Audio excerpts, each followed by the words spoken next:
Nah, guys, kembali lagi di channel Apresitorus, di mana channel ini akan memberikan diri kamu suatu informasi baik dari pekerjaan, asmara, keuangan, serta kehidupan diri kamu secara general. Sebelum saya memberikan suatu informasi dari berbagai aspek yang barusan saya katakan tadi, saya juga mengingatkan kepada teman-teman, informasi yang saya berikan terhadap diri kamu bukan suatu acuan untuk kamu ambil dan untuk kamu terima. Saya hanya bisa memberikan diri kamu suatu informasi berdasarkan kartu yang saya pegang ini. Diri kamu hanya, hanya bisa berencana terhadap kehidupan kamu, akan tetapi di balik dari informasi dan perencanaan tersebut, lagi-lagi yang menentukan adalah Sang Pencipta. Sebelum saya mengambil satu persatu kartu yang saya pegang ini secara acak, saya juga mengingatkan kepada teman-teman, apabila ketemu dengan channel saya, agar menekan tombol subscribe-nya dan menyalakan loncengnya supaya next video saya lebih semangat untuk memberikan suatu informasi baik terhadap kondisi energi kamu, manusia yang selama ini kamu prioritaskan, serta pihak ketiganya. Oke, Wak Geng. Sama seperti biasanya, saya tidak memiliki judul atau topik yang akan saya angkat atau yang akan saya bahas, tetapi saya akan berusaha untuk berbagi cerita dari setiap kartu yang akan saya ambil nanti secara acak. Apakah cerita di balik dari kartu tersebut akan memberikan suatu gambaran yang bersifat positif atau kebalikannya? Kita langsung saja. Saya akan mengambil beberapa kartu, di mana kartu yang akan saya ambil nanti bisa saja bersifat resonate, bisa saja tidak bersifat resonate. Semuanya saya kembalikan terhadap pola pemikiran kamu, semuanya saya kembalikan terhadap energi yang kamu miliki untuk saat ini.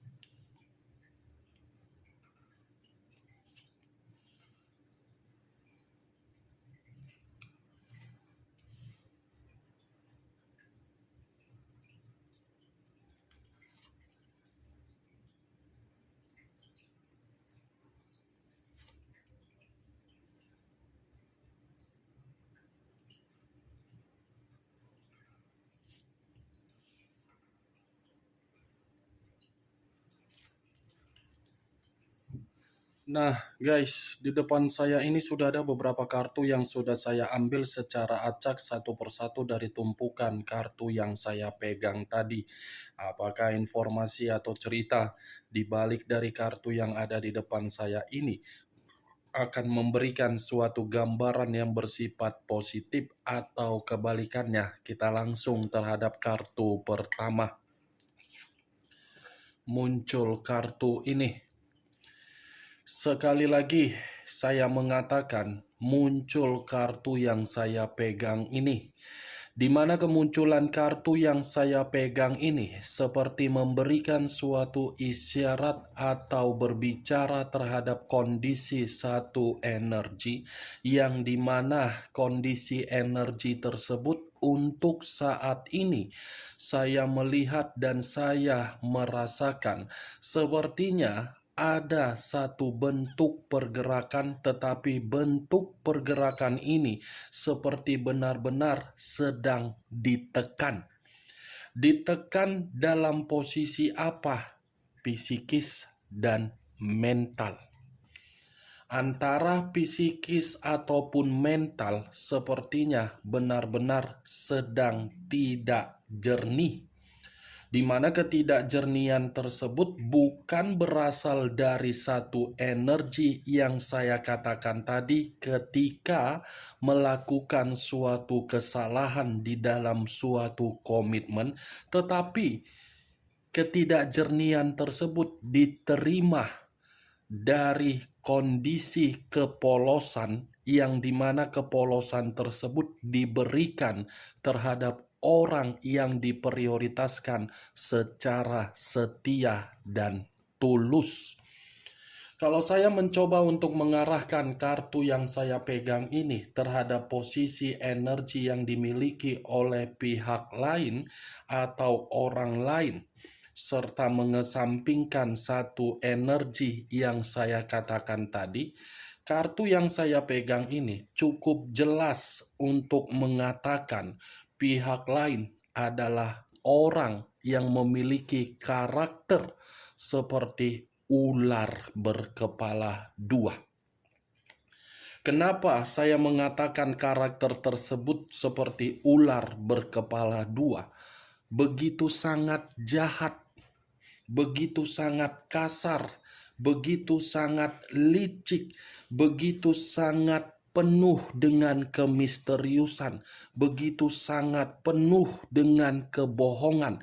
Apa yang keluar dari mulut belum tentu yang keluar dari mulut tersebut mencerminkan tindakan yang diberikan ketika mengikat satu komitmen terhadap seseorang yang memberikan situasi ketulusan.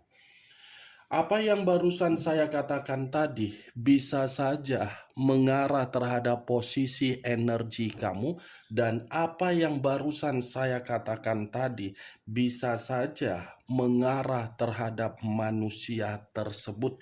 Akan tetapi, sebelum saya memberikan suatu informasi terhadap kemunculan kartu yang saya pegang ini, terlebih dahulu, saya akan mengarah terhadap diri kamu sebelum saya mengarah terhadap manusia tersebut.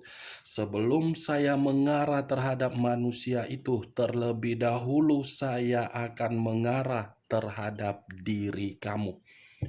Di mana ketika diri saya mengarah terhadap posisi energi kamu, baik secara pemikiran, perasaan, ataupun kondisi batin kamu, dari ketiga aspek yang barusan saya katakan tadi, saya ingin kembali bertanya terhadap diri kamu.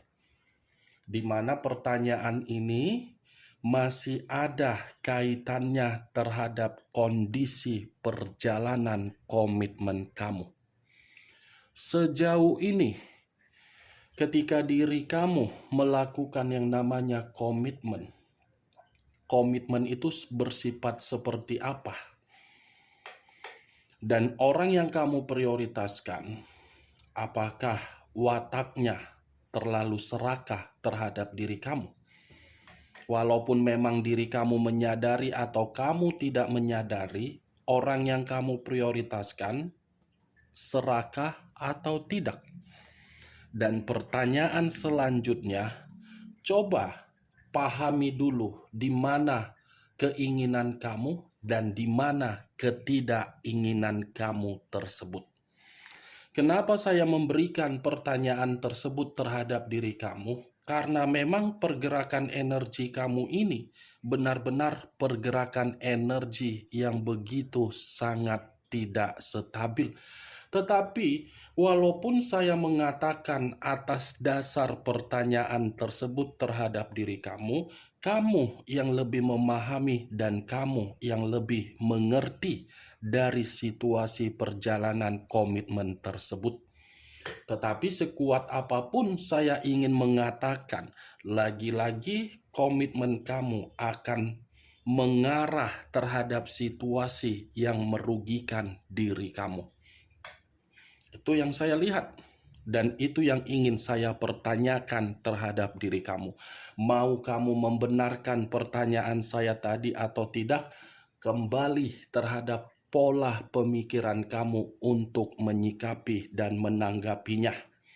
Kalau saya berbicara dari sisi lainnya, di luar dari pertanyaan yang saya katakan tadi, saya meminta tolong terhadap diri kamu. Sekedar meminta tolong, selanjutnya tergantung bagaimana keputusan kamu. Coba jangan terlalu berkonsentrasi terhadap sesuatu hal yang telah merugikan diri kamu. Dan coba jangan terlalu berorientasi terhadap situasi perjalanan komitmen kamu yang sudah menampar posisi keadaan kamu. Jangan terlalu membuat pemikiran kamu kenapa dia pergi, kenapa dia melukai, kenapa dia mencurangi, kenapa dia memanfaatkan, kenapa dia memberikan situasi tersebut terhadap diri saya. Jangan, nggak begitu konsepnya. Kalau kamu menuangkan suatu pola pemikiran seperti itu terhadap diri kamu saat ini, dan kamu masih merenungkan hal-hal yang seperti itu, apakah pola pemikiran itu akan membuat diri kamu mendapatkan suatu keuntungan? Dan apakah ketika diri kamu menginginkan sesuatu hal yang bersifat negatif terhadap manusia itu, dan ketika manusia itu mendapatkannya, kamu merasa bahagia? Wak geng, itu bukan tanggung jawab kamu. Itu bukan suatu tindakan yang akan kamu lakukan. Tanggung jawab kamu itu terhadap kondisi yang terjadi untuk saat ini. Biar pergerakan alam semesta yang memberikan suatu pergerakan terhadap manusia itu atas dasar permainan kelicikan dia terhadap diri kamu. Toh juga yang akan merasa sangat terpuruk bukan diri kamu, manusia tersebut, Wak geng. Bagaimana? Cocok kau rasa dengan ucapan yang barusan saya katakan tadi? Atau mungkin perkataan saya tadi bisa masuk secara logika kamu? Ya, kalau menurut diri kamu bisa masuk secara logika kamu, silakan angkat. Tetapi kalau menurut diri kamu tidak bisa masuk secara logika kamu, tidak usah kamu angkat. Anggap saja perkataan saya tadi sebagai gibahan yang tidak berfaedah atau gibahan yang tidak berkualitas. Saya berbicara dari apa yang saya katakan tadi, itu masih berdasarkan dari pergerakan energi kamu. Belum acuannya dari kartu yang saya pegang ini. Kalau acuannya dari kartu yang saya pegang ini, coba lihat di mana kemampuan kamu. Coba kamu flashback kembali di mana kualitas diri kamu. Dan coba kamu renungkan di mana sisi kepintaran kamu, wibawa kamu, karisma kamu, dan kecerdasan kamu, serta keinginan yang kamu miliki. Saya berbicara hal tersebut karena kartu pertama yang saya pegang ini The Magician. Yang dimana kartu The Magician ini menyuruh diri kamu untuk lebih berkonsentrasi terhadap kemampuan, terhadap kecerdasan kamu, dan terhadap keinginan kamu yang akan kamu lakukan untuk kedepannya. The Magician, ubah situasi yang telah kamu terima dari berbagai orang yang membuat kamu itu terpuruk. Ubah. The Magician ini kartu pesulap. Pesulap yang seakan-akan menyuruh diri kamu untuk memutarbalikkan keadaan kamu menjadi suatu keadaan 180 derajat. Itu dia, Wak geng. Saya paham dan saya mengerti situasi psikis kamu memang masih rusak. Tetapi kerusakan dari psikis kamu itu bukan berarti membuat diri kamu tidak memiliki suatu kemampuan atau peluang atau potensi. Nikmati saja, Wak geng, sambil berjalan, sambil memulai, walaupun ketika sambil berjalan dan sambil memulai kamu tidak menerima karena diri kamu terlalu sakit dengan kelicikan, dengan keserakahan, dengan berbagai orang yang telah menipu diri kamu, dengan berbagai kemanipulatifan yang kamu terima dari berbagai orang yang toksik. Jalankan aja, Wak geng, sambil berjalan, sambil berkomunikasi terhadap Sang Pencipta, saya rasa keinginan dan kemampuan atau potensi atau kualitas diri kamu itu akan terbuka kembali. Makanya saya selalu mengatakan terhadap diri kamu, kembalikan posisi karakter kamu seperti di masa lalu. Kembalikan posisi tersebut dalam posisi semula. Di masa lalu kamu pintar. Kepintaran kamu di masa lalu, kamu buktikan untuk saat ini.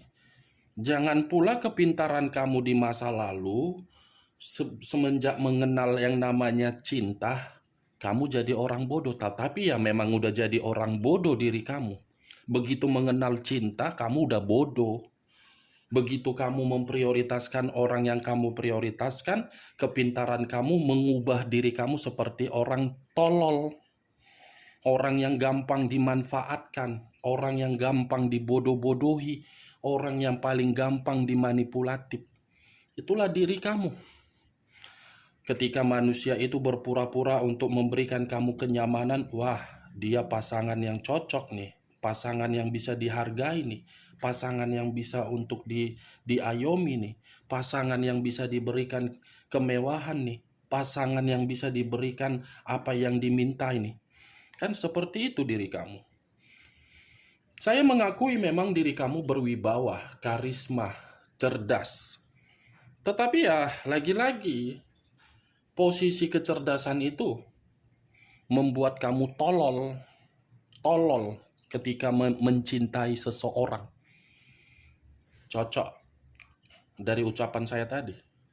The Magician, wah geng. Kamu itu hanya sekedar eksperimen di masa lalu di dalam perjalanan komitmen kamu. Eksperimen ibarat di dalam dunia kedokteran. Tahu kan?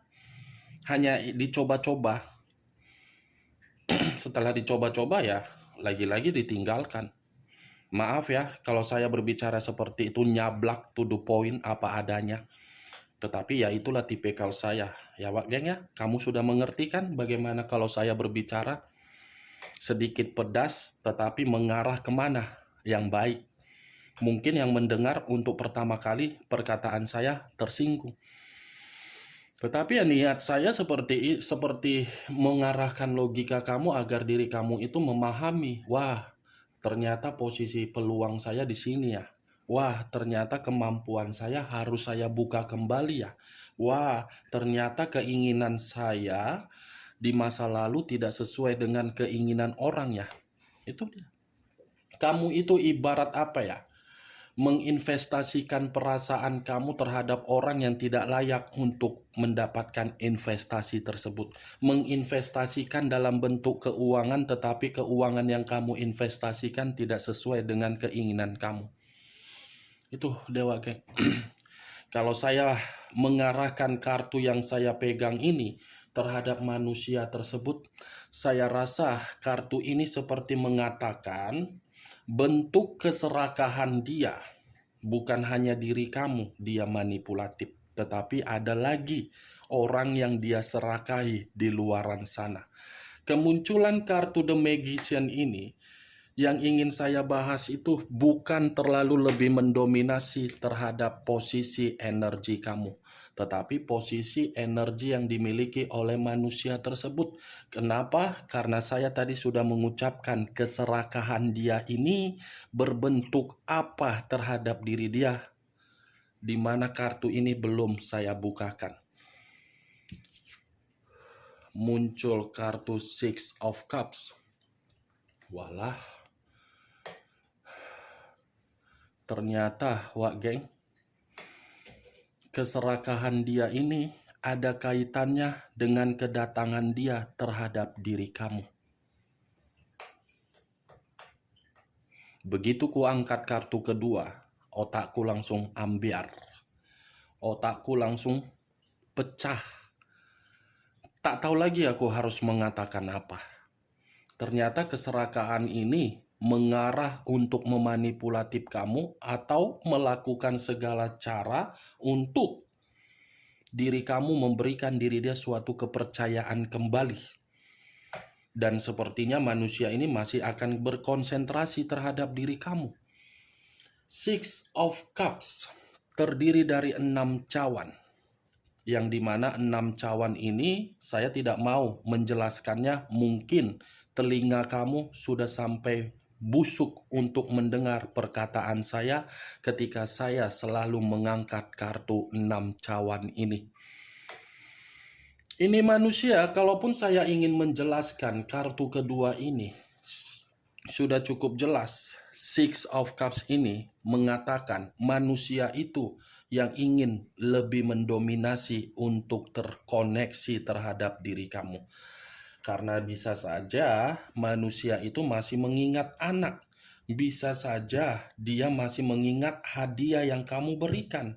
Bisa saja manusia itu masih mengingat kenangan. Bisa saja manusia itu rindu terhadap diri kamu. Bisa saja manusia itu ingin bersatu kembali terhadap diri kamu. Dan bisa saja manusia itu ingin kembali terhadap diri kamu karena ingin mendapatkan suatu kemurnian hidup yang total.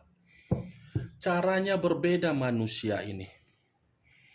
Serakah dalam arti untuk memanipulatif kamu agar diri kamu bisa memberikan manusia itu kesempatan. Awalnya manusia itu akan membuat diri kamu mengingat-ingat dia, mengganggu-ganggu kamu, memantau diri kamu. Begitu manusia itu tahu di mana jam-jam berapa diri kamu melakukan aktivitas, manusia itu mulai muncul kartu King of Wands. Udah nggak semangat lagi aku membaca kartu ini. Apalagi kartu kedua sudah muncul kartu 6 cawan. Seperti apa ya? Seperti membuang energi percuma saya begitu ngangkat kartu kedua. Kukira ada sesuatu hal yang membuat manusia ini bisa sadar, bisa tobat, bisa mendapatkan hidayah. Ternyata kartu kedua menyuruh diri dia untuk kembali terhadap diri kamu. King of Wands, wak geng. Ini manusia seperti sudah belajar dari pengalaman yang pernah dia berikan terhadap diri kamu ketika diri dia lebih mendominasi untuk mengendalikan kamu, bersikap sebagai diktator, bersikap sebagai orang yang begitu sangat kasar, selalu memberikan diri kamu contoh buruk dan tidak bisa untuk diandalkan. Ini manusia sepertinya sudah belajar dari pengalaman yang dia berikan terhadap diri kamu. Sepertinya manusia ini akan berusaha untuk membuat diri kamu yakin dan bangga dan percaya dan gembira dan ramah untuk memberikan diri dia suatu kesempatan. Saya hanya bisa mengatakan, wah geng, dia masih akan kembali. Tetapi kembalinya diri dia, saya tidak bisa memastikan apakah bulan ini, setelah bulan ini, saya tidak bisa memastikan. Yang saya lihat manusia itu akan kembali, caranya yang berbeda. Kenapa sih muncul kartu Six of Cups ini ya? Muncul kartu Queen of Wands. Pakai giliran rupanya. Tadi rajanya, sekarang giliran ratu. Sama-sama memegang pedang, memegang tongkat. Sama-sama memegang tongkat, bergiliran rupanya wak geng. Kukira nggak bergiliran, ternyata bergiliran. Aci pula begini ya, giliran kartunya. Aci pula bergiliran kartunya, tapi ya inilah dia. Apalagi mau dibilang kan? Kartunya sudah saya buka. Kartunya tadi saya ambil secara acak. Begitu ku angkat kartu keempat, jreng. Queen of Wands. Ini menggambarkan karakter kamu. Karakter yang dimana diri kamu sudah bersifat sombong, egois, tidak mau lagi ramah terhadap orang, seperti orang yang berusaha untuk menyibukkan diri sendiri, seperti orang yang tidak mau lagi untuk ikut bergabung terhadap berbagai orang yang toksik, seperti orang yang lebih memiliki kepercayaan untuk memperbaiki diri sendiri.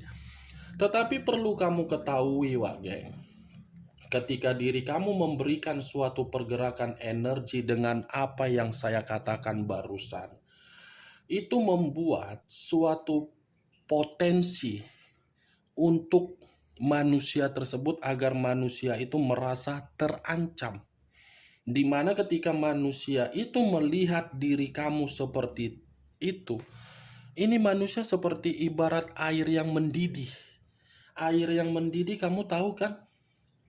Seperti menggebu-gebu, seperti kepanasan. Wah, ini apa ini? Kalau saya kembali bagaimana ini? Kalau saya tidak kembali bagaimana ini? Situasinya sudah berbicara lain. Kalau saya kembali takutnya saya seperti ini. Itu dia. Ini King dan Queen. Dia yakin untuk kembali, tetapi keyakinan dia kamu patahkan dengan karakter kamu sudah seperti orang yang tidak mau lagi untuk menerima dia. Makanya saya mengatakan air yang mendidih. Dia yang kepanasan. Di saat diri kamu mencoba untuk memperbaiki kehidupan kamu dan tidak memprioritaskan perasaan kamu, manusia itu seperti orang yang menerima ancaman. Muncul kartu Four of Cups, terdiri dari 4 cawan. Kalau saya mencoba untuk menarik satu cawan dari keempat cawan yang saya katakan tadi, Wage, ya jelaslah manusia tersebut seperti air yang mendidih. Kenapa seperti itu, Wage? Manusia itu menyesal, kehilangan, kecewa. Itu yang dia rasakan dengan perubahan kamu. Tetapi manusia itu masih tetap fokus. Walaupun diri kamu sudah membuat diri dia merasa terancam dengan perubahan kamu ketika manusia itu ingin kembali, dia masih fokus ini. Dia tidak memperdulikan. Mau kamu bagaimana, mau kamu tidak merespon, kamu marah, kamu ini, dia tidak peduli. Muncul kartu Nine of Cups. Cupsnya semua yang berbicara. Ini 9 cawan, ini 4 cawan, ini 6 cawan. 3 kartu berbicara mengenai cawan. Kalau cawan ini saya kaitkan terhadap kondisi perasaan dia dengan kartu terakhir. Manusia ini harus memiliki pencapaian agar bisa kembali terhadap diri kamu. Apapun ceritanya, apapun situasinya, dan apapun kondisinya, dia masih menginginkan untuk kembali terhadap diri kamu. Bagaimana resikonya dia tidak memperdulikan. Karena manusia ini seperti mendidih, air yang mendidih melihat diri kamu. Itu dia, Wak Geng. Oke, Wak Geng. Hanya itu yang bisa saya berikan informasinya terhadap diri kamu dari ke-6 kartu yang saya pegang tadi. Sekian dulu informasinya. Salam kartu tarot, salam zodiak.